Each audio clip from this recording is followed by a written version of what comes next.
Well, if you prefer like the classic stout pour, the traditional coffee shop of a nitro coffee, or say like a bar pour of a Guinness, then you're going to want to use nitrogen, and you're going to need to use 2 cartridges per batch. If you prefer like a sweeter taste with more foam, more foamy mouthfeel, you're going to want to go with the nitrous oxide cartridges. It's only 1 cartridge per batch.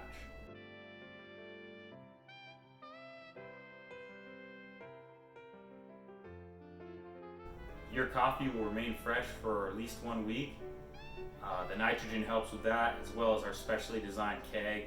Keeps all the air out, keeps your coffee nice and fresh for up to a week.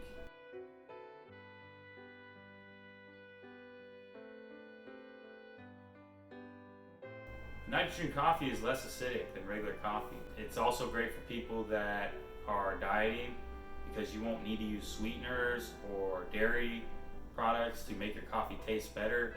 It's really just black coffee with nitrogen added, or nitrous oxide, depending on which gas you use. So it's the same ingredients as a plain black coffee, but the taste and the flavor, the mouthfeel, it gives you the sensation of drinking a milky, sweetened coffee beverage without the need of those.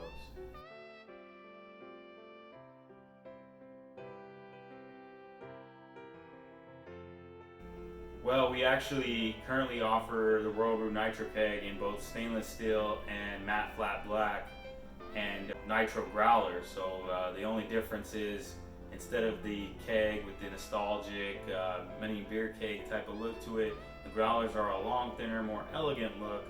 They have a handle, and they actually are more insulated. We're also coming out with a 128 ounce version of the silver nitro kegs.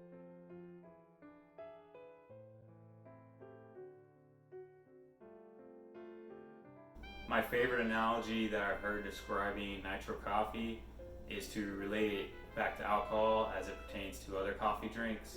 So you start out with an espresso, that's much like taking a shot of hard liquor. It's just a quick way to do coffee. And then you move to, let's say, a filtered coffee, which would be similar to sipping a wine. You want to enjoy the different notes, the different filters of that coffee beverage, so that would be more like filtered coffee. And then moving into a nitro coffee, much similar to drinking a stout beer. It's got that classic thick foam. That's basically how a nitro coffee stacks up compared to other coffee beverages, and you can kind of relate it back to alcohol if you're unfamiliar with the nitro coffee, and you'll get an idea of what it's like to drink nitro coffee.